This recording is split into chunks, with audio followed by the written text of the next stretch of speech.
Gilad Atzmon, hello. Hello, good morning, Paris. Good morning. We were in England with you recently in Yeah. Nottingham, where one of your gigs have been cancelled because of your political views. I remember for our audience. The concert wasn't cancelled. I was stopped from performing in a cancelled venue, and the council now confirmed that there is no ban on Gilad Atzmon, and I'm welcome to come back wherever I want. They look into it.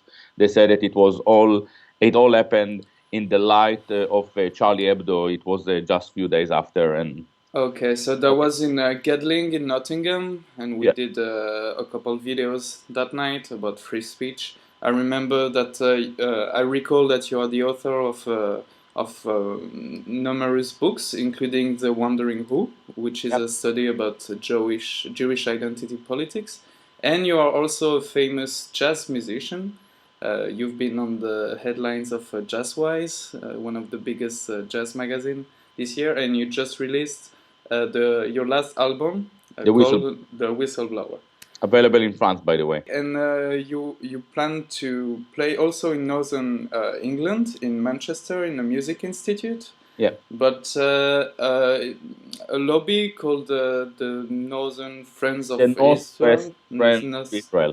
yeah, they put pressure on this music institute in order to not allowing you play. And this institute,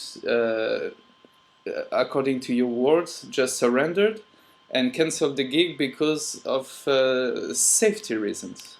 Yeah, yeah.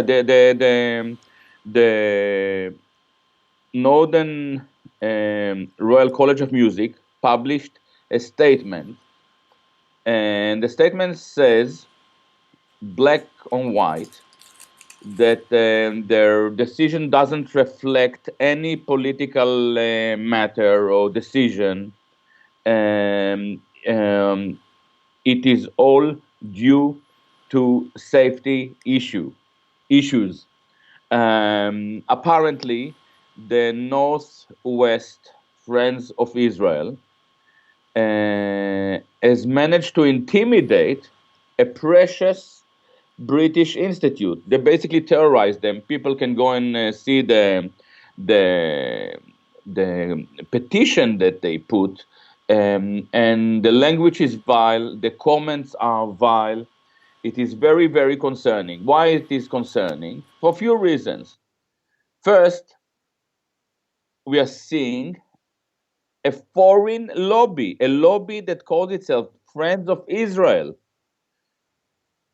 managing to push and intimidate and terrorize a precious cultural institution in this country. And this is obviously once the news broke out, um, I published it, and the college is under serious pressure from all over the world. There is a petition with a lot of signatures, a lot of artists, Yeah, a lot seventeen of hundred musicians. signatures Yeah, until. it's like we're growing rapidly. I guess that it will be a few thousand people today. This is very embarrassing to the college, and the college is embarrassed about it. I spoke with their marketing director.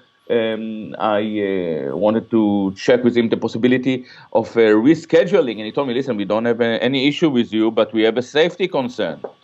And I realized, the Britain sends thousands of soldiers to fight allegedly terrorism all over the world.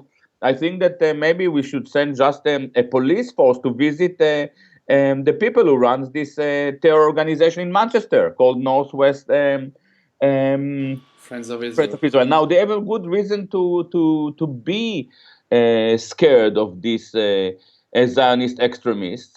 As you probably know, George Galloway was attacked recently and was severely injured by a Zionist extremist Jewish militant. The situation in France is similar. These people are fueled or driven by violent energy that is celebrated on a daily basis in Palestine by the Israeli army, by the IDF, by the by the Jewish state. So this is where we are standing. But there is a further concern, and I think that some Jews start to see it and start to react to it. In the last 2 months, especially since the Charlie Hebdo attack, there is a huge cry in this country about the rise of anti-Semitism. A lot of Jewish leaders are suggesting that there is that hatred to Jews is growing. We already learned that a quarter of the Jews here want to leave the country, and the vast majority of Jews don't see future in this country and in Europe, which is very strange, by the way, because the most Jews are living here for decades, and you would expect that after such a long time they would manage to settle, to learn how to dwell in a place, and to become British. The power in this country is immense. 80% of our conservative MPs are friends of Israel. Hardly any of them are friends of Liverpool or Hartlepool. And here is the big question. If Jews want to be loved in this country, the last thing that they want to do is to be associated with a brutal campaign against one of our most precious cultural institutions. If Jews want to be loved in this country, the last thing that they want to do is to try to terrorize yours truly, myself, one of the prominent British jazz artists. In some papers, they say that I'm the artist gigging jazz artist in this country, and they're probably right. This reflects very badly on the Jews, but there is a good news as well. Because the Jews all the time tell us that they are against cultural and academic boycott. By the way, I'm against cultural and academic boycott. I get into a lot of problems with Palestinians because I say that I do differentiate between a tomato and an engineer, or between a metal beam and a guitar player. I want intellectual exchange.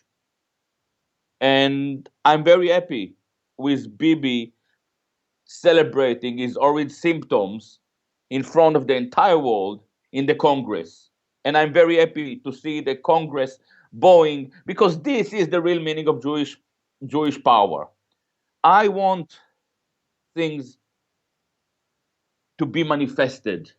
I want morbidity to be manifested. I want clever ideas to be celebrated. And I'm against all measures of cultural or intellectual boycotting. But the Jews here, for 10 years, they are telling us we are against cultural boycott. And apparently, they're very enthusiastic about it. They just don't want to be boycotted. Now, this is hardly surprising, because cherem, the word cherem, that is English translated into excommunication, is at the heart of Jewish culture. Sometimes you're lucky just to be excommunicated, because if they really get angry, they nail you to the cross. This is what they did to my spiritual mentor, Jesus Christ.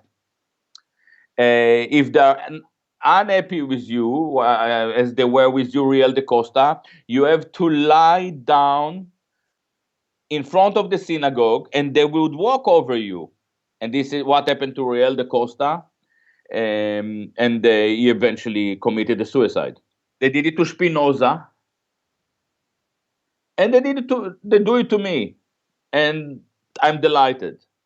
I'm delighted. I'm taking every penalty and celebrate it. I have a website that part of it is dedicated to the measures, to the vile measures inflicted on me by my the people who were used to be my people long time ago.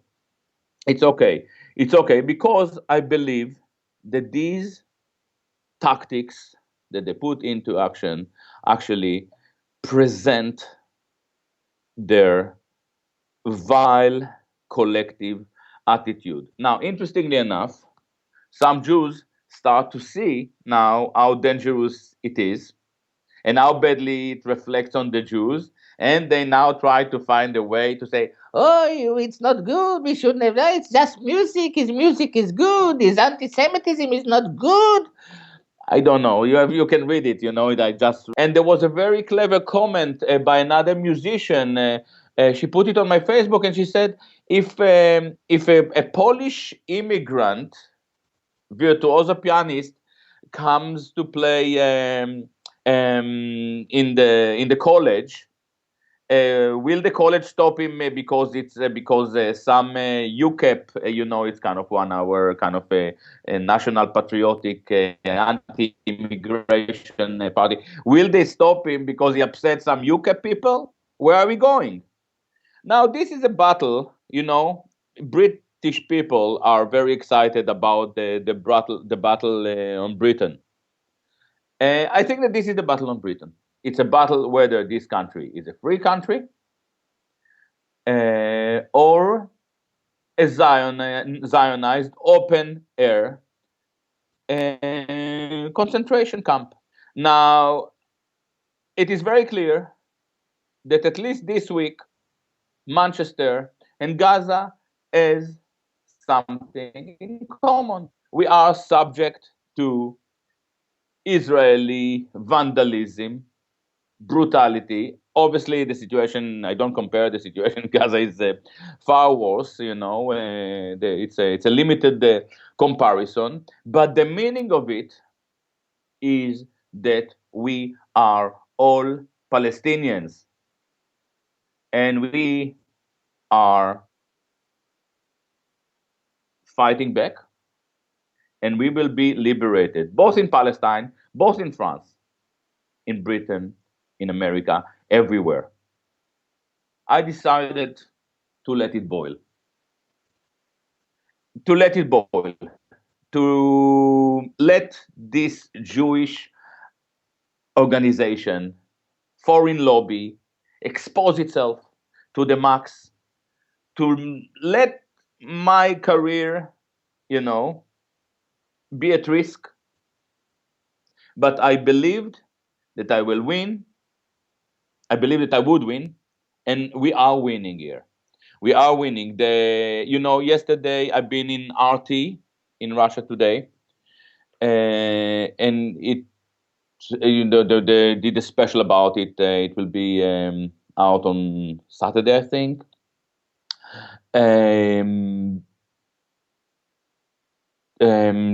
Yesterday, the Guardian called me. They just couldn't put it in yet, but I think that it will be tomorrow or later today. I'm supposed to speak with BBC. If they thought that they are going to destroy me, they try to hurt my livelihood, to destroy me financially. One thing should be clear: if I cannot play my saxophone anymore, which is hardly the case, saxophone is very small. I can go everywhere. If needed, I'll play in Iran. If I cannot play my saxophone, I will drive a minicab. I'll be a taxi driver, and I'll say what I have to say. No, there is no way to silence me. It is just they achieve one thing. It always backfires. I always win in all those battles, all those years. They may have to find a softer target. With me, it's not going to work. I'm slightly more sophisticated than them. and I'll give them a good fight. Good conclusion, Gilad Atzmon. Thank you Love you, man. for giving us an interview. Thank you, man. Good Bye-bye. luck. Bye. Bye-bye.